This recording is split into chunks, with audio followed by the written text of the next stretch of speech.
Campo e Batom, o programa da mulher rural brasileira, começando nesta quarta. Eu sou Alessandra Bergman, jornalista, e trago neste programa mulheres para mostrar, ensinar e aprender contigo, mulher rural.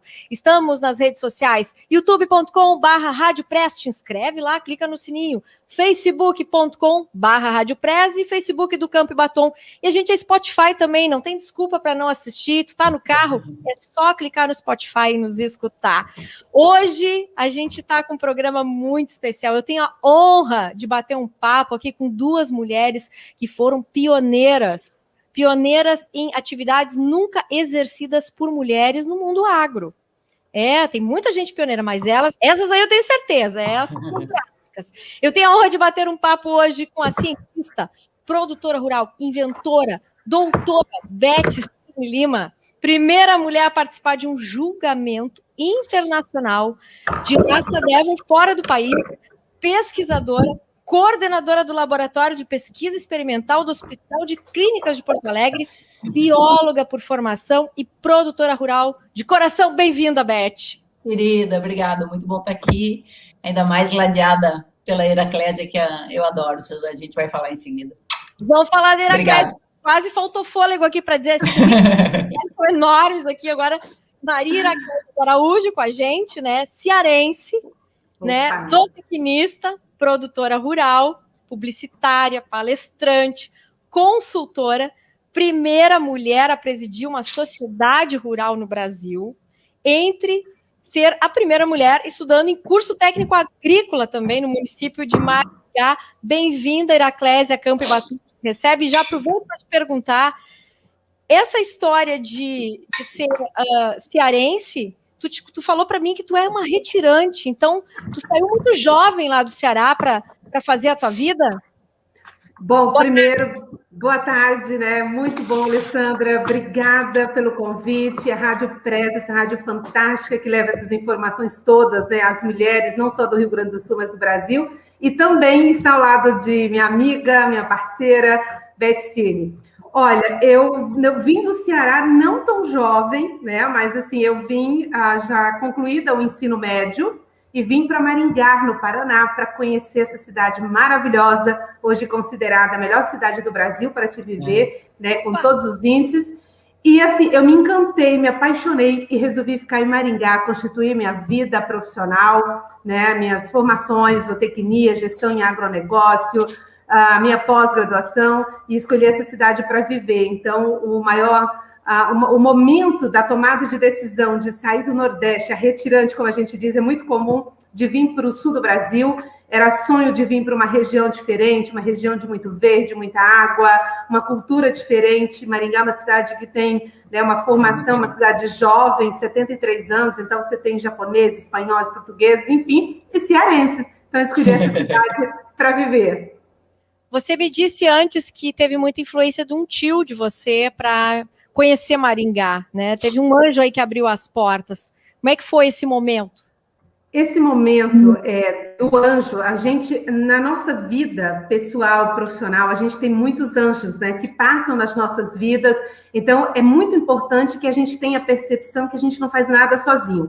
E esse tio, era irmão da minha mãe, foi visitar a família no Ceará. Eu tinha acabado de concluir o ensino médio, técnico em agropecuária, e ele olhou para mim e disse: filha, quais são os seus sonhos? No final de tarde, assim, e eu fiz uma lista, né? Sabe aquela lista que não tem fim? E aí ele disse: olha, seus sonhos não são compatíveis com um casamento. Eu tinha um namoro de 3 anos, né? Pensava em casar. Ele falou: seus sonhos não são compatíveis com com o casamento agora. Te convido aí no Paraná, tome uma decisão só para conhecer, não para morar. Se você decidir, tudo bem. E ao chegar no Paraná, eu conheci o Paraná inteiro, Mato Grosso, Argentina, Uruguai, Paraguai, me apaixonei e resolvi ficar. Então, esse tio, ele foi o anjo que me ajudou a fazer uma tomada de decisão, de deixar minha família e decidir ficar na região sul do Brasil. Muito linda essa tua história, me lembra muito o cinema, um filme, recomendo quem puder assistir, se chama Uncle Frank. É exatamente a tua história. É uma menina, né, nos Estados Unidos, da década de 60, que como qualquer boa menina da década de 60, tem o de 70, no final de 60, início de 70, tem o destino de casar para ser feliz, né? Enquanto que, na verdade, os sonhos dela todos tinham a ver com ser feliz de forma independente, antes do casamento. E o tio apresenta Nova York para ela, né? Então, recomendo, é muito parecida com a tua história, é uma coincidência muito interessante. Legal. Esse filme aí. Beth, conta para nós. Tu também fosse bem precoce, né? Tu vem de uma família... Bom, para quem não sabe, a Beth é filha de um ministro da Agricultura, ministro que foi no final da década de 60, início da década de 70, né, Beth? Isso. Né? Aliás, 69 a 73. Espero que esteja bem o nosso querido Fernando Cirne Lima, né? Ótimo, almocei com ele hoje. Ele tá com quantos anos? Ele tá com mais de 80 anos agora? 88, muito bem. Saúde. É uma briga, porque a gente quer falar e ele não deixa, ele fala, conta história, é maravilhoso. Super ativo, sempre projetos novos e super conectado com todas as atualidades e novidades dos... Ele me traz com frequência, eu almoço com ele toda semana, 3, 4 vezes, ele me traz desafios e notícias de novas tecnologias, de novos projetos, de saltos de produtividade. Ele é, assim, uma fonte de estímulos e de informação absurda, é impressionante a memória e a conexão dele, é muito legal. E sempre foi assim essa relação ou teve... Não. A gente tem histórias assim, é uma vida inteira, né? E, obviamente, eu sou filha número 3, são 4 filhos, nós somos 3 mulheres, as 3 mais velhas mulheres, e o último, um filho homem, o meu irmão, o único filho homem. E no Sul, por mais que meu pai seja um homem arrojado, diferente, minha mãe também, uma artista plástica, uma mulher sempre assim à frente do tempo, muito intelectualizada, com vida própria, com profissão, artista, enfim, pessoas diferentes para a época em que eu nasci na década de 60, então, assim, era um casal diferente, digamos assim, da maior parte dos casais daquela época. E isso, então, a gente já vivia num ambiente em casa onde os meus pais nos davam muita responsabilidade, a gente tinha muita liberdade e, ao mesmo tempo, responsabilidade. Eles deixavam a gente viajar sozinha, coisa que meninas da nossa época pouco faziam, mas sempre com a responsabilidade de ficar responsável pelos seus atos, discutindo muito cada decisão. Então, tinha uma abertura, assim, muito legal. Mas, ao mesmo tempo, tinha um sonho de que o meu irmão fosse o sucessor para seguir o caminho do meu pai, e ele não tinha esse sonho, e eu acho que isso, então, contaminou um pouco a relação de todo mundo, né, porque, assim, as atenções eram para ele, nesse sentido, né, de prepará-lo, quem foi preparado para assumir negócio rural foi ele, e lá pelas tantas ele disse, eu não quero, não é isso que eu gosto, e eu saí, eu gostava muito, mas como eu não tinha espaço, eu resolvi seguir uma carreira fora, então resolvi uma outra coisa que eu gostava, era a vida de cientista, eu tinha paixão por pesquisa, por filmes de infância, era uma coisa que eu gostava muito. Pois eu ia te perguntar, o que te inspirou a ser cientista?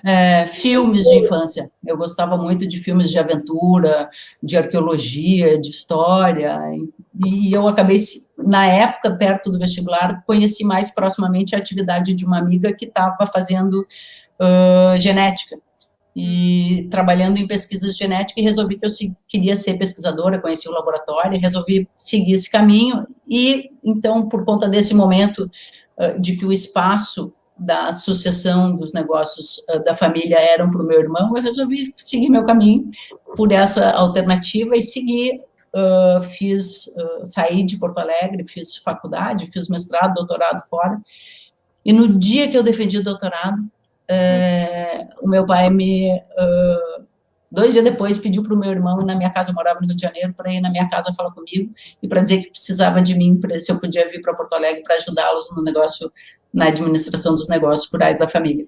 E aí, então, eu vim e a gente começou a trabalhar junto, e aí mudou um pouco o rumo dessa história, mas até então tinha uma distância, assim, no relacionamento comigo, não comigo, mas, assim, com as filhas mulheres, digamos assim, né, e aí isso mudou a partir desse momento, e foi muito diferente. A gente passou a ser muito próximo, e hoje a gente tem uma relação, a pandemia nos ajudou muito, a gente ficou mais próximo ainda. Está muito legal a convivência familiar, assim. Eu tenho 2 filhos próximos, eu só tenho 2 filhos, eles ficaram mais próximos, e um neto. Então, eu tenho o neto, meus filhos e meu pai próximo, em casa aqui, direto, graças à pandemia. Isso ficou muito legal, foi muito bom, é um lado bom dessa encrenca toda. Que bárbaro, então tu tem um pé no laboratório, num lugar protegido, com máscara, luz artificial, e tu tem uma vida toda no campo, no verde, no vento. Não é antagônico isso, Beth? Completamente, maravilhoso. Eu adoro justamente poder mudar assim de ambiente, é muito legal. Eu adoro as duas coisas, eu gosto muito das duas carreiras. E agora, há pouco tempo, quando eu estou próxima da aposentadoria na universidade, eu sou professora na universidade, estou perto de me aposentar, e resolvi há uns anos atrás que eu queria fazer um curso de capacitação em gestão, e aí escolhi um curso de gestão empresarial na Fundação Getúlio Vargas, no Rio, e defendi o mestrado um pouquinho antes da pandemia, em dezembro de 2019, e foi a realização de um sonho, e ao mesmo tempo, assim, eu fiquei muito mais segura para atuar na gestão, que eu já atuo há mais de 10 anos na gestão o pai fez antecipação de herança, eu recebi uma fazenda e cuido dessa fazenda há mais de 10 anos, e agora muito mais segura para cuidar não só da fazenda, mas para pensar em negócio e novos horizontes. E o que tu cria na tua fazenda? Eu crio o Devon, que é o nosso... Olha ali, no colete da Heraclésia tem um Dzinho, olha lá, é a nossa garota propaganda hoje, olha lá que maravilha. Olha, Simone Bianchi, tá lá em Devon, dando oi aqui, acabou de entrar, minha chefa, com todo respeito, ela não gosta que eu chame ela assim, chefa. Simone Bianchini, querida, que lindas, que alegria poder escutá-las, mulheres e suas histórias maravilhosas. Eu vou te contar depois o que elas falaram de ti, Simone. Simone, jornalista também, mulheres e suas histórias maravilhosas, obrigada. A Maria Loá Rigolin. Parabéns. O Ademir Moraes também mandando um beijo para Beth Cirne Lima. Um abraço também para a presidente Maria Heraclésia. Quem mais? A Eliane Quesada Monteiro Meller. Boa tarde, parabéns, presidente. A Convention Maringá também dando boa tarde aqui, né? A gente, entre tantas atribuições e personagens que essa mulher, a Maria Heraclésia, vamos falar, não dá para dar o currículo dela inteiro aqui de tanta coisa que vamos conversar sobre isso. E a Mariana Cherubini, boa tarde, mulheres maravilhosas. Tem a Mariana daqui a pouco para vocês. E o Ademir aqui, boa tarde, o Ademir está aí para vocês. Tá, Maria Heraclésia, tu saíste super cedo de casa, te formaste. Aí, como é que tu foi parar na Sociedade Rural Brasileira de Maringá, a qual tu foi pioneira? A primeira mulher a assumir uma entidade, olha só, uma entidade que o último presidente antes de ti tinha 93 anos, era uma cultura, imagina, uma cultura extremamente rígida. Isso aí, década de 90? Que década foi essa? Não, assim, não tão distante. Bom, primeiro, assim, a Eliane Monteiro, que mandou a mensagem, a minha presidente da Sociedade Rural Mulher, aqui na minha diretoria executiva, a Eloá também associada, membro da Rural Mulher. Esse pessoal vai onde eu e a Beth está. Então, a Demi, né? Alessandra, eu atualmente sou presidente do Convention Bureau de Maringá e também a primeira mulher a presidir o Convention. Eu estou só abrindo espaço para depois as futuras gerações chegarem. Mas é o seguinte... Ao chegar em Maringá, eu tenho hoje 31 anos que eu moro aqui em Maringá, né? Meu tio me trouxe, me levou à fazenda do presidente na época, e ele disse assim, você vai ficar em Maringá? Eu falei, olha, eu estou conhecendo. Ele falou, por que você não faz um estágio durante a Expoingá, a Exposição Agropecuária? E eu vim fazer um estágio no Departamento Pecuário da Sociedade Rural, do qual o Jussival... acho que a Beth conheceu, né? O Jussival, que é meu diretor, é amigo, eu vim para o departamento que ele tocava, também zootecnista, e aí eu me achei, e a Rural me contratou. Então, assim, eu trabalhei 13 anos como colaboradora, e num determinado momento foi criado um grupo da Sociedade Rural Jovem, exatamente pensando nesse processo de transição, mas nunca passou na minha cabeça que um dia, né, assim, teria possibilidade. Por quê? Porque nós tínhamos, quando eu concorri à presidência da Sociedade Rural, nós tínhamos 2% do quadro de associados que eram mulheres, né? Então, assim, para mim era muito remoto a possibilidade de alguém votar. Só que quando eu fui colaboradora da Rural, eu sempre lidei muito com os associados. Então, eu conhecia as demandas do sócio. Quando a gente foi para a eleição, né, eu conhecia as demandas. Então, eu fiz um programa de governo, digamos assim. E aí, eu fazia parte daquela gestão do seu Joaquim Romero Fontes, que foi fundador da entidade. Lá na frente, ele voltou a ser presidente, e ele ia sair. Então, houve uma disputa eleitoral, eu me registrei, tem toda uma historinha isso, né? Mas eu queria saber se você foi aceita, você foi sugerida, como é que foi esse entrada político lá? Olha, você foi apoiada pelos homens, pelas mulheres, porque nem sempre as mulheres apoiam as mulheres, né? Não. Agora é mais moderno, mas antes não tinha muito isso. Não, olha, eu fui eleita presidente da Sociedade Rural em 2008, tá? E, na realidade, eu já não mais trabalhava na Rural, já tinha saído, trabalhava na universidade, né, no Centro de Biotecnologia do Unicesumar, e a gente tinha feito a formação do núcleo do Nelore. Eu sempre, eu participava da escola de equitação, mexia com cavalo, né, fazia provas, então tem todo um contexto. Na hora de fazer a composição de diretores, né, que poderiam concorrer à presidência, alguém sugeriu o meu nome. O reitor da Unicesumar disse, olha, coloca seu nome. E aí teve a feira, e os 5 nomes que foram colocados, o meu foi de melhor aceitação. E aí, assim, então, nós vamos compor uma chapa para concorrer com você de presidente. E eu, assim, desculpa, né, mas quem vai votar? O detalhe... fizeram uma urna só para votação de mulheres e agropecuárias, tá? Então, para você entender, né? Não votaram as mulheres que eram sócias, votaram numa urna separada, junto com as agropecuárias. De 28 votos, eu tive 23. Os 5 votos, porque a gente conhecia todo mundo, né? Então, as agropecuárias, os representantes, todo mundo declarou que votava na gente. Os 5 votos que eu não tive foram de mulheres. Então, aquilo me chamou muito a atenção do ponto de vista que mulher não confia em mulher. E tive na campanha mulheres que eram esposas de associados, que ligavam para as outras esposas, dizendo que eu não poderia ser presidente da Rural porque eu era mulher. Entende? Então, isso foi algo que realmente me chamou a atenção. Resumo disso, quando eu ganhei, né, com a minha diretoria, nós criamos um cargo executivo, que é esse que Eliane Monteiro, que está aí conosco, na época era uma outra associada, a gente criou um cargo executivo da Rural Mulher, para dar o apoio e o suporte aos eventos, principalmente de cunho social, porque eu, enquanto mulher presidente, é uma coisa, mas ao sair, a gente precisa deixar um espaço, porque a mulher ela tem uma percepção diferente. E aí nós criamos o cargo, que até então nós éramos da Rural Jovem, mas era meio informal. Nós criamos um cargo executivo de um jovem dentro da diretoria. Por quê? Porque as demandas vêm para as reuniões executivas. Trancou um pouquinho. Tá trancando um pouquinho a internet, Maria? Daqui a pouquinho a gente volta um pouquinho com você. Deixa eu fazer uma outra pergunta para a Beth. Beth, você teve algum momento esse sentimento também de ser aclamada para assumir algum papel à frente como pioneira, né? Porque vocês estão tirando mato com facão, né? Vamos combinar, né? Vocês estão abrindo pista. Você teve esse sentimento já que a Maria Iraclésia teve? Quando foi? Relata aí para a gente. Como é que foi isso? Você sabe que eu acho que quando eu participei das diretorias de entidades, da Devon, da FEBRAC, por exemplo, eu não me recordo de ter esse registro, assim, de mulheres se movimentando contra ou não apoiando. Nessa ocasião, não, eu acho que são 2 entidades talvez diferenciadas. A Devon já tinha mulheres fortes participando da diretoria e como líderes criadoras, referências, campeãs, grandes campeões, cabanhas lideradas por mulheres, já era uma tradição dentro da raça. Então, eu acho que esse caminho já tinha sido aberto por elas e então eu tive apoio desse grupo e não tenho registro de ter sido negativamente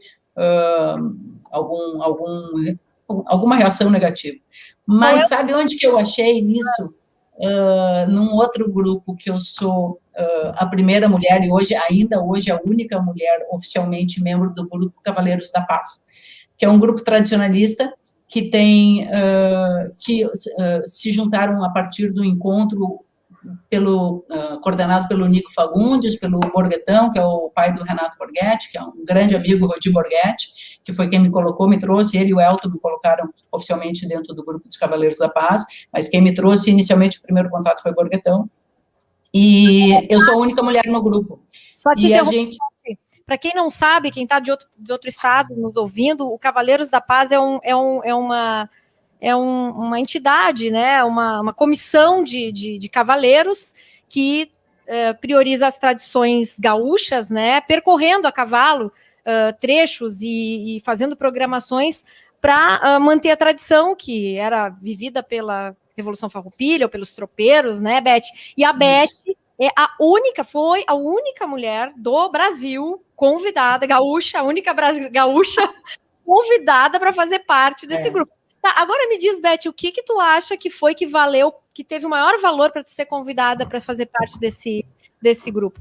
Sabe que eu sou muito amiga do Elton Saldanha, que é um dos membros e um dos responsáveis pela formalização da minha participação no grupo, e a gente estava fazendo uma janta com amigos esses dias, agora já foi a primeira janta depois da pandemia, que a gente reuniu 6, e ele comentou que ele era o único que presenciou o motivo que fez com que eles se mobilizassem para que eu fosse convidada para ser membro, que foi o seguinte: a gente estava numa cavalgada, e era a primeira que eu estava participando com eles, e tinha, no fundo, no final, assim, lá na rabeira do grupo de cavaleiros espichados, vinha atrás uma charrete de um rapaz local que vinha a pé puxando um cavalo, e dentro da charrete estava lotado de bebida, cerveja, refrigerante, água, tudo ali, porque era um calor do cão, e ele ia perto da gente vendendo bebida.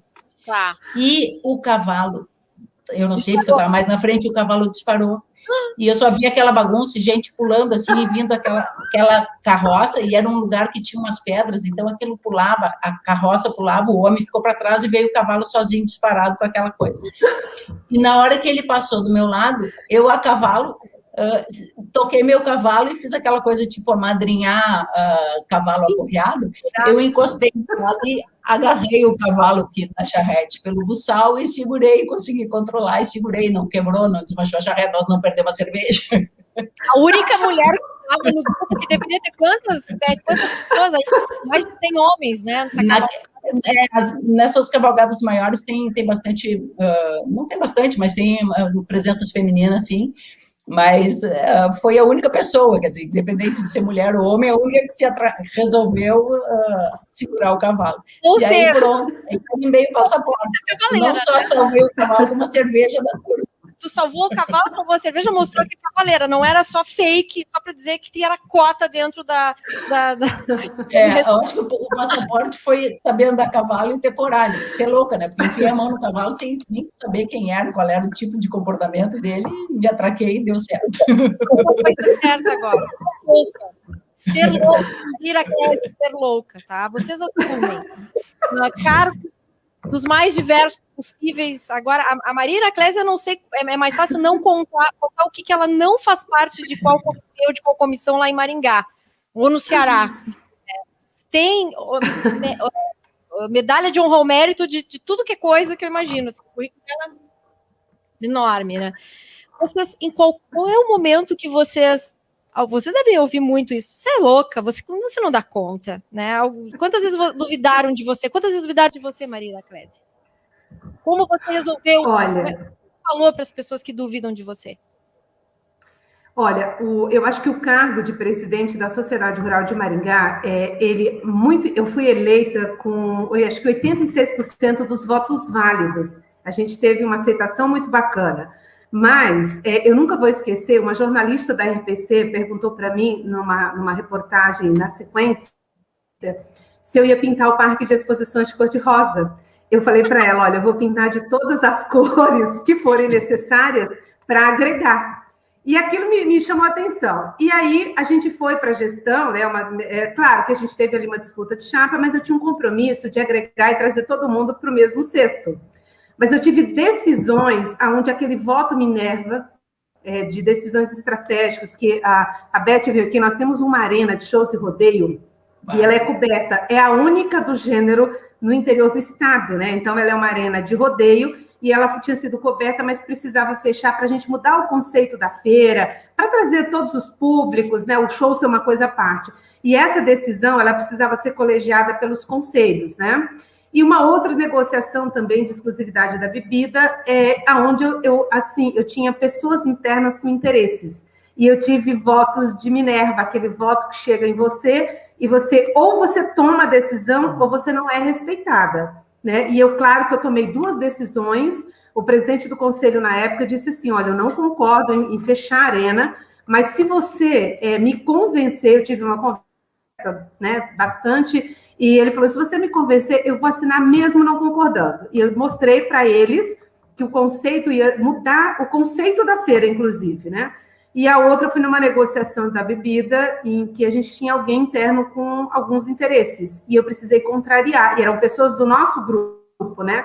E eu tomei a decisão. A partir dali, eu tive todo o respeito do mundo, né? Assim, então, eu lido muito bem com os homens da minha diretoria, ainda tenho a maior parte sendo homens, mas a gente estabeleceu uma série de situações onde a gente...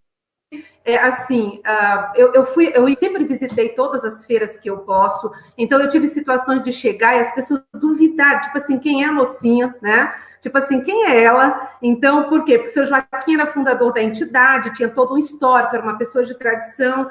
Então, eu consegui manter na diretoria até hoje, a gente tem fundadores, né, tem jovens, para a gente dar essa coisa. O restante... por exemplo, no final do ano passado, eu participei da formação de uma comissão, na verdade é um conselho estadual, né, que envolve o Instituto de Desenvolvimento Rural. Tinham 50 pessoas, 50 lideranças, né? Aqui, inclusive, era no evento aqui da Sociedade Rural, e tinha que pegar um coordenador que comanda aí mais ou menos 100 municípios, tá? Esse grupo. E aí, na hora de formação, quem vai ser, uma pessoa se candidatou, e aí alguém olhou e falou: olha, por questão de respeito e de ser uma liderança forte, eu gostaria que a Heraclésia colocasse o nome à disposição. E aí eu não tinha me preparado assim para argumentar, fomos lá e ganhei, né? Quer dizer, é mais uma responsabilidade, mas enfim, o que significa isso? Quando a gente olha a foto, eu tenho muito orgulho, por quê? Porque eu quero mostrar para as outras mulheres, em qualquer lugar desse país que esteja nos escutando nesse momento, tem espaço para todas nós, não por competitividade, é por competência, né? Então, assim, eu gosto muito de trabalhar com homens, acho que eles são extremamente parceiros, a gente tem habilidades diferentes, mas a gente juntos pode muito. Então, eu sou muito adepta de que as parcerias, elas se somam. Então, assim, hoje eu participo de aproximadamente 12 entidades, né? Associação comercial, conselho, por aí. E aí você pode me perguntar, mas por que você participa de tudo isso nesses cargos voluntários? Eu tenho um filho de 17 anos, eu quero uma futura geração mais participativa, mais crítica, e a minha contribuição dada agora a essas instituições, porque de alguma maneira a gente ajuda, né? É o meu tempo voluntário, mas ele tem um objetivo de contribuir, de melhorar. Então, eu acredito muito que a minha contribuição hoje, às vezes sou criticada, a família cobra um pouco, não me arrependo. Eu acho que o meu filho e as futuras gerações, nas áreas que a gente atua, poderão ser melhores, dado o espaço que eu, a Beth, tantas outras mulheres desse Brasil, criam espaços, né, pelo respeito, pela educação, pela intelectualidade, que a minha amiga Beth, né, eu nunca iria para a pesquisa, Beth, porque eu não tenho essa pegada, mas eu acho que a gente abre esses espaços. Vocês são de uma geração que quando uma mulher subia no cargo, ou ganhava uma atribuição, ou enfim, melhorar, ou tinha o que diziam assim, dentro de uma empresa, uma regalia, ou era beneficiada com alguma opinião, de que ela estava tendo algum comportamento suspeito, vamos dizer assim. Tá? Eu acho que até eu fui dessa geração, eu trabalhei em empresa assim, dependendo do... que não reconhecia a tua competência, simplesmente diziam que, para ter isso aí é porque ela fez alguma coisa lá com o chefe. Vocês escutavam muito isso, e Beth, tu que lida também com muitos jovens, né? Vive também meu Deus, agora fugiu a palavra, na faculdade tu tem orientadora? Tu orienta muitos jovens, né? Tu acha que a geração nova de homens está pensando um pouco mais diferente, continua igual, em que nível a gente está nessa diferença aí? Esse é um assunto muito legal, eu gosto muito, porque há uns anos atrás, quando uma amiga, que é uma mulher que eu admiro pra caramba, que é super pioneira no setor dela, uma gaúcha chamada Temis Reverbel, é uma médica, filha de fazendeiros de São Gabriel, super tradicionalista, super tradicionais, como princípios e relações familiares e tal, e a Temis jovem, a Temis hoje tem 85 anos, a Temis jovem foi ser médica, quando isso era muito raro, e não só era médica, como ela fez especialização na França em genética, na Inglaterra, e logo em seguida, a jovem passou a ser referência internacional no Brasil na área de gastroenterologia. E a Temis, uma ocasião, me convidou, eu conheci a Temis porque ela era amiga dos meus pais, é amiga dos meus pais, e depois a gente criou uma relação, nossa, muito bacana. E a Temis me convidou, falou, ela me chama Betinha, me ligou, Betinha, um frio do caramba, o inverno, agora de noite tem uma festa, eu quero que tu vá comigo. Eu falei, Temis, é um frio do caramba, eu não tô a fim de sair de casa. Não, é um encontro de mulheres. Eu falei, pior ainda, não quero. E aí ela falou, não, é super legal, um evento de mulheres, eu quero que tu vá conhecer. E eu fui cheia de preconceito, porque eu tinha maior preguiça, assim, daquele discurso de tirar sutiã em praça pública, aquela confusão e tal. E aí eu falei, eu acho uma chatice, aquela coisa. Fui. Ela me insistiu tanto que eu fui. E foi maravilhoso. Foi um encontro de mulheres gaúchas, de lideranças gaúchas, de vários setores, muito, muito legal. E aí eu comecei, logo em seguida, a Simone Leite, que era presidente da Federação, me convidou para participar de um evento de mulheres no mês de maio, de março, para celebrar o Dia da Mulher. E aí eu falei, de novo eu vou ter que encarar esse assunto. E aí comecei a estudar, e ler, porque eu falei, eu preciso falar alguma coisa que seja legal desse troço, porque eu só tenho coisa que eu não gosto. E aí comecei a estudar e vi que tem toda uma mudança de conceito de feminismo, né, que essa coisa de tirar sutiã já ficou para trás, e que hoje está muito mais focada nesse relato da Heraclésia, de competência, de conquista de espaço por competência, e buscar condições de oportunidades, pelo menos, semelhantes, se não dá para ser igual, pelo menos semelhante, né, para mulheres na vida. E tu acha que a juventude de hoje está vendo com outros olhos isso do que a juventude de 20, 30 anos atrás? Eu acho que está começando a mudar, eu acho que com certeza está começando a mudar, eu acho que assim, essa história de empatia que reúne a Heraclésia e outras mulheres da nossa geração, por mais que eu seja mais velha que a Heraclésia, e outras mulheres que participamos de eventos do Congresso Nacional de Mulheres de Maringá, onde a Heraclésia reuniu pela primeira vez esse grupo de amigas que se tornaram amigas, a gente tem uma história que é um pouco mais dura do que as meninas de hoje, de uma maneira geral. Eu acho que não é ainda um problema superado, mas eu acho que já mudou bastante. A Mariana Cherubini, que está aí nos assistindo, como tu mencionaste, é uma menina que eu tiro o chapéu para ela, porque ela é uma das criadoras de Devon, e ela teve, dentro de casa, o reconhecimento da posição dela como uma das pessoas que atuam no negócio familiar, com liderança, com respeito, com decisão do avô, de 3 gerações, assim, de suporte do irmão dela, dos pais e do avô, que é o chefe do negócio, que montou um negócio familiar, que juntou todos dentro de uma empresa, e a Mariana é uma das líderes dessa empresa. Então, hoje tem já famílias reconhecendo e dando espaço para meninas, com um número maior de proporção, digamos assim, de eventos como esse do que na nossa época. Então, eu acho que a coisa está mudando. Está valendo a pena a gente levantar a bandeira, dividir a nossa história. Porque em casa, se o reconhecimento vem de casa, se o pai dá valor diferente para a filha em casa, os de fora vão ver diferente também. Tu falaste muito. Aliás, vamos aproveitar já o gancho e falar a pergunta da Mariana Cherubini aqui, que ela mandou para vocês. Meninas, como é que vocês sentem a responsabilidade de abrir o caminho para as outras mulheres que estão iniciando essa... Enfim, abrir caminho em outros campos também, tá? E ela queria pelo menos uns 3 conselhos. Só 3 ela pediu. 3 conselhos, tá? 3 de cada uma. Não, tô brincando. 3 pode ser aí. Vocês ajeitem aí como é que vocês querem fazer. De habilidades, né? Para conquistar devagarinho, com habilidade, aquilo que vocês também já conquistaram. Dicas. Queremos dicas. Começa, Beth. Eu acho assim, eu comecei nesse caminho, eu acho que eu não pensava, acho que foi meio como essa história de segurar o cavalo, assim, sabe? Uma oportunidade, o que eu quero da minha vida, o que eu quero para mim, e correr atrás. E meter a cara sem muito pensar em qual é o caminho, qual é o certo, qual é o errado, onde eu vou chegar, mas de tentar chegar num lugar que eu queria. E o lugar que eu queria, desde adolescente, eu tinha definido na minha cabeça que o lugar que eu queria, o que eu ia ser na vida era alguma coisa que eu ia trabalhar em alguma coisa que eu gostasse, que me desse dinheiro para poder ser quem eu queria, dizer o que eu pensasse e fazer o que eu quisesse, obviamente com respeito às pessoas, né, no entorno, mas poder ter segurança, identidade, voz própria, né, personalidade. Isso foi uma decisão de adolescente. Eu não sabia o que eu ia ser, que profissão eu ia fazer, mas isso eu sabia. Eu falei, eu tenho que arranjar alguma coisa para ter dinheiro, porque eu sabia, eu já tinha, naquela época eu já percebia que se eu não tivesse dinheiro para me sustentar, eu não ia poder ser o que eu quisesse, eu ia precisar ter dinheiro para isso. Dinheiro, assim, não é volume de dinheiro, mas é sustento, né? Poder ser independente ou autossustentável.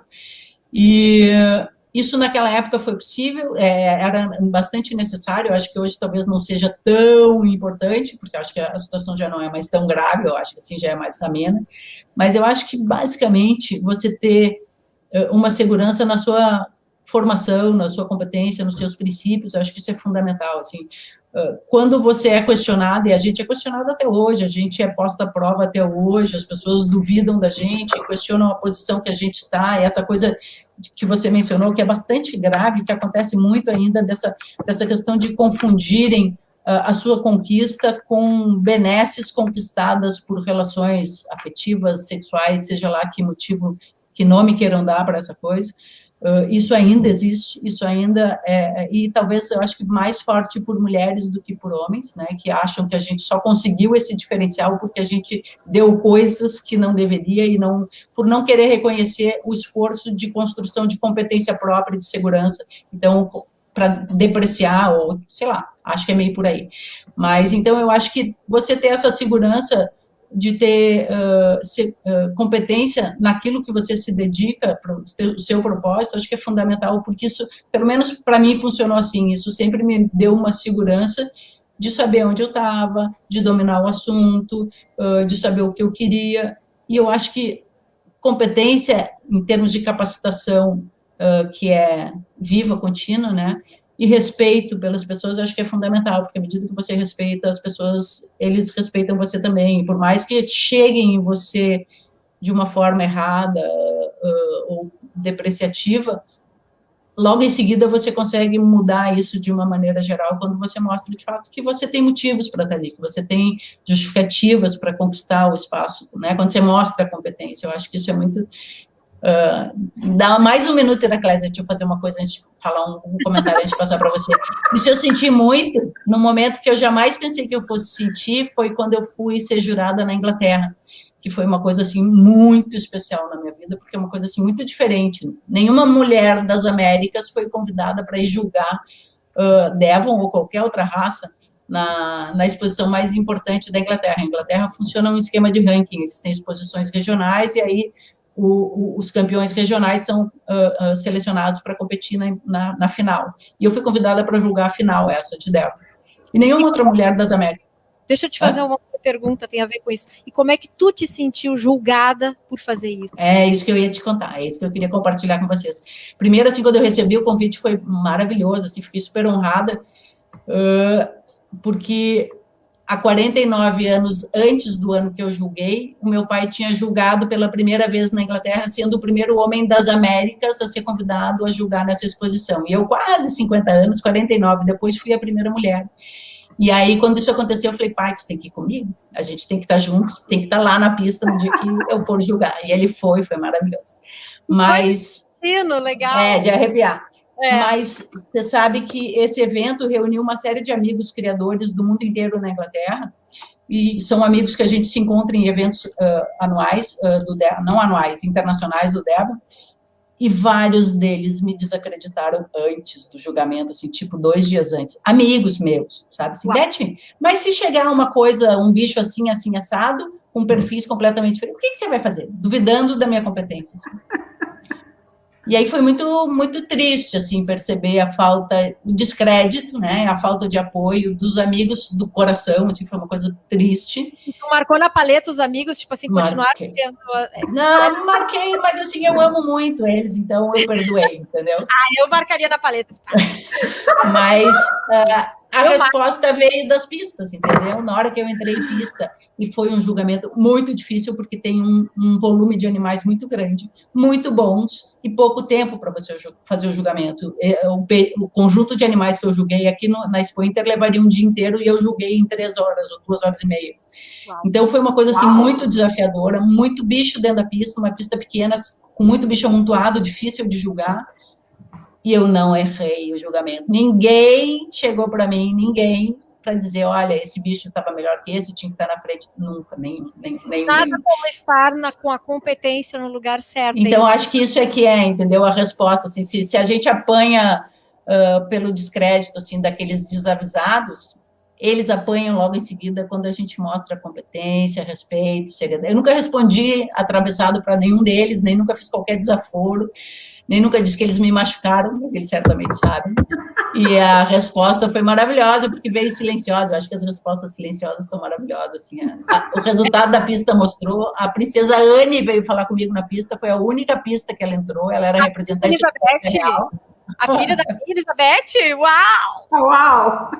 Foi a única pista, tem várias, foi a única pista e jurada que ela entrou para conversar. Então, foi uma coisa assim, sabe, muito legal. Muito legal. Maria, mas essas coisas vão e voltam, assim, de negativo e positivo, né? Comenta aqui pra gente agora conselhos para essas mulheres desenvolver as suas habilidades e vencer no caminho que vocês ajudam a trilhar e abrir de conquistas, de reconhecimento, de valores serem vistas. Olha, eu tenho a figura da minha mãe como grande diferencial. Eu acho que a maioria de todos vocês que nos escuta nesse momento, que vai assistir esse programa depois, a gente tem aqueles anjos, né? E a minha mãe, uma mulher muito à frente da geração, uma senhora, né? Lá no interior do Ceará, no sertão, ela reunia, nós somos em 4 mulheres e 2 homens, os homens receberam terra, gado, poderiam continuar, as filhas nunca foram consideradas para isso. O que minha mãe fazia? Reunia a gente e dizia, filhas, o único legado que eu posso deixar para vocês é o conhecimento, vocês precisam estudar. E ela tirou a gente do meio rural e mandou para a cidade. Naquela época, filhas para a cidade era o mesmo que pegar as filhas e mandarem se prostituir. As pessoas enxergavam dessa forma. Então, ela tirou da gente. O que eu quero dizer para quem vai nos assistir ou está nos assistindo? É que a tomada de decisão, às vezes, não é fácil. Alguém toma uma decisão que nos ajuda, depois, ao longo da nossa trajetória, a gente vai tomando as decisões. Então, quando eu fui fazer um curso técnico em agropecuária, numa escola com 520 homens, né, alunos e 2 mulheres, eu era colocada nos piores serviços. E, por incrível que pareça, naquela época, o trator era coisa rara, eu pegava na enxada, eu ganhava dos meninos. Então, eu sempre fui muito competitiva, porque como tinha o berço do agro, né, nascida na roça, eu queria uma profissão ligada à área. Então, assim, eu nunca medi esforços. Quando vim para o sul do Brasil, outra coisa que é importante, a gente tem gente nos assistindo, Brasil todo, a minha parte cearense ficou lá. Eu precisei me adaptar a uma cultura completamente diferente da minha, né? Então, significa dizer que você tem que se adaptar. E isso, quantas vezes eu não chorei, tá? Quantas vezes eu não quis voltar? Eu quis voltar, sim, para o aconchego da minha família, para a segurança, mas eu tinha tomado uma decisão. Então, eu tinha o seguinte, ou eu ia até o final daquilo que eu tinha colocado como objetivo, ou eu voltava no meio do caminho. Então, eu transpus muitas barreiras, né? Então, o que eu deixo? O exemplo da Mariana, da Mari, né? Que a Beth falou, eu conheço a Mari, uma menina fofa. Eu tenho uma Mariana aqui também em Maringá, uma menina que está fazendo a sucessão. Então, assim, vocês são jovens, mas vocês estão numa época completamente diferente. Uma coisa que eu deixo para todas vocês, principalmente as jovens, tá? Não queira saber mais do que o seu pai, né, ou da sua mãe. Os ensinamentos, eles são transferidos ao longo do tempo. A gente, por ser jovem, a ansiedade é que a gente sabe mais, porque saiu da universidade. Eu vejo a Mari em cima do trator, fazendo um monte de coisas, né? mas ela tem que pegar esse legado do avô, da família, e ela vai chegar e vai continuar com isso com muita qualidade. As mulheres que, por algum motivo, que estão nos assistindo aqui, e que vocês, pela dor, muitas ficam viúvas, outras filhas são obrigadas a pegar as propriedades, né? Porque alguém não deu conta. Hoje, a gente tem informação de qualidade com muitas possibilidades, né? Então, a gente consegue fazer isso. Então, a minha sugestão é, primeiro, a gente precisa ter claro o que a gente quer. Ao definir isso, tudo é possível transpor. Quando a gente não conseguir transpor, a gente tem que buscar um jeito, né, de continuar a trajetória, de repente precisa dar uma volta, precisa ajustar uma rota, precisa perder coisas para ganhar outras. Eu perdi a convivência com sobrinhos, irmãos, eu vou uma vez por ano no Ceará, né? Jurei que enquanto meus pais fossem vivos, eu estaria indo lá, e fui. Meu pai morreu, minha mãe já morreu há 23 anos, meu pai morreu em 2019, mas eu ia, né? Para manter a chama familiar, que é importante, a gente tem a terrinha lá no Ceará, quer dizer, a associação que a gente criou quando eu era jovem continua lá. Então, assim, a gente deixa o nosso legado, que é diferente dos nossos pais, né? Agora, a gente observa muito jovens dizendo, não, eu sei tudo. Não, a gente não sabe. A vida, o conhecimento, ele é continuado. Aquilo que a minha mãe dizia, que o conhecimento era o que ia fazer a diferença na minha vida, eu fiz 2 graduações e uma pós e estudo até hoje. Por quê? Porque eu não sei tudo, né? E uma outra coisa, a sandália da humildade, tá? Saber pedir, por favor, eu não sei, você pode me ajudar, né? Os homens são muito parceiros, é claro que você tem casos e casos.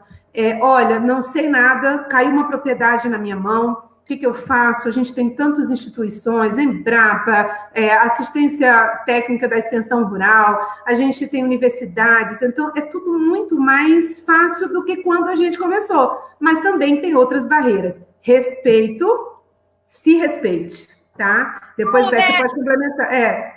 Se respeite, porque quem não te respeitar, eu tive várias situações, tá? Eu abri mão de casamento jovem, abri mão de muita coisa para pegar o que eu queria, né? Que era a minha formação, tudo aquilo que, assim, para eu ter a minha história, a minha trajetória. Então, renúncias, elas precisam acontecer. Respeito, o homem te respeita, depende de você. E o que avança, dependendo de como você se porta, ele vai entender que não é dessa forma. A mulher tem competência, sim. E a gente pode estar junto desenvolvendo as nossas atividades numa boa. É verdade. Para encerrar, Beth, você queria fazer algum outro comentário? Queria. A gente participou de algumas edições, a Heraclésia mais que eu, do Congresso Nacional de Mulheres do Agronegócio, um evento que tem em São Paulo. Uhum. E eles fizeram logo no início, não sei se na primeira, acho que eles fizeram uma pesquisa na primeira após a primeira edição e apresentaram o resultado na segunda edição, se eu não estou enganada, uma pesquisa sobre o perfil da participação das mulheres no agronegócio naquela época, isso faz uns 4, 5 anos. E o relatório é muito legal, e ele mostra uma coisa que tem tudo a ver com o que a Heraclésia comentou agora, que as empresas de agro mais inovadoras do Brasil são coordenadas por mulheres. Por mulheres. Isso é muito legal por conta justamente dessa característica que a Heraclésia disse, que a gente tem mais facilidade, parece, de dizer, eu não sei, eu preciso de ajuda, e pedir ajuda. E à medida que a gente faz isso na gestão de um negócio, quando a Heraclésia comentou que eu acho que é uma coisa que acontecia mais na nossa época, hoje menos, acho que hoje as coisas já estão, a sucessão mais programada e mais aceitando melhor a participação de mulheres. Na nossa época, a gente só participava, ou a grande parte das mulheres que participavam da gestão de uma empresa de agro, era porque o pai morreu, ou porque o marido morreu, alguma desgraça na vida, assim, que saíram os homens do caminho, sobrou para ela, ou vende tudo ou toma conta, né? E a gente tem esse grupo de mulheres que são super amigas e que foram reunidas pela primeira vez pela Heraclésia num evento em Maringá, durante a Expo Ingá, que eu só agradeço a ela sempre, porque a gente criou uma amizade super legal com mulheres incríveis, que essas mulheres, e tem, acho que a Norma Gatto talvez seja mais representativa dessa história, dessa turma. A Norma assumiu o negócio porque o marido foi assassinado no Mato Grosso. A Norma já esteve aqui, já foi, deu entrevista no campo. Fizemos um programa só sobre a viuvez e o agro. do caramba, muito legal. A Norma tem uma história incrível. E ela deu a volta por cima. Ela não só encabeçou o processo para provar que o marido dela tinha sido brutalmente assassinado, como ela resolveu assumir, por amor ao marido que tinha sido assassinado, assumir e levar adiante o negócio que ele tinha trabalhado boa parte da vida. Então, ela assumiu para si essa responsabilidade, e aí a Norma disse, eu não sei fazer. E aí começou a procurar as pessoas, as referências mais de destaque, e, enfim, importantes e de renome na época, e que estavam perto dela, e ela montou um grupo que ela trabalha até hoje. Ela disse que esse grupo na região deles ainda existe, né? E consultores, porque ela assumiu que não sabia, que precisava de ajuda porque ela queria fazer, e a melhor maneira de fazer era se juntar com pessoas que sabem. E aí, então, você tem como consequência a inovação nas fazendas, porque aí as mulheres passam a buscar as novidades, as novas tecnologias, os novos processos de gestão, né? E isso faz com que a gestão como um todo das propriedades passem a ser mais inovadoras, porque quando você tem um homem trabalhando a vida inteira que mantém um negócio sendo administrado como ele aprendeu com o pai, com o avô, a coisa pouco muda. Isso a gente tem muito ainda no agronegócio, muitos negócios sendo administrados como um hábito familiar e não como um negócio propriamente dito. E digo mais, é muito importante, e as mulheres têm que escutar muito a intuição, que é um valor fantástico que elas têm, inclusive, para ajudar a selecionar quem pode ajudar e quem não pode. Como ir direto, quem será que vai poder me ajudar? Pedir ajuda para qualquer um? Não, escute a intuição. As respostas sempre estão dentro de uma mulher, eu sempre digo isso. Meninas, nós estamos com o tempo estouradérrimo, foi fantástico. Eu tenho que trazer vocês aqui para vários outros assuntos. A gente nem falou, Beth, o que tu tá inventando, porque tu é inventora e eu sei que tu tá... Agora vai ficar para outro programa, eu vou fazer Fica para o próximo. Mulheres Inventoras do Agro, vai ficar na surpresa, e a Beth vai falar sobre o que ela inventou. Maria Iraclésia, os microfones aqui estão sempre abertos para te trazer novidades, informação, inovação, enfim, o que tu sabe fazer de melhor, tá bem? Muito obrigada por vocês estarem aqui, tá, meninas? Obrigada, Alessandra, por dar essa oportunidade de poder estar pertinho da Iraclésia contigo e com todas as meninas aí acompanhando, os rapazes. Beijo, obrigado. Obrigada, gente. Obrigada. O Batom fica por aqui, o programa mais longo da história do programa. A gente volta na quarta que vem. Até lá. Obrigada, valeu. Tchau. Beijo.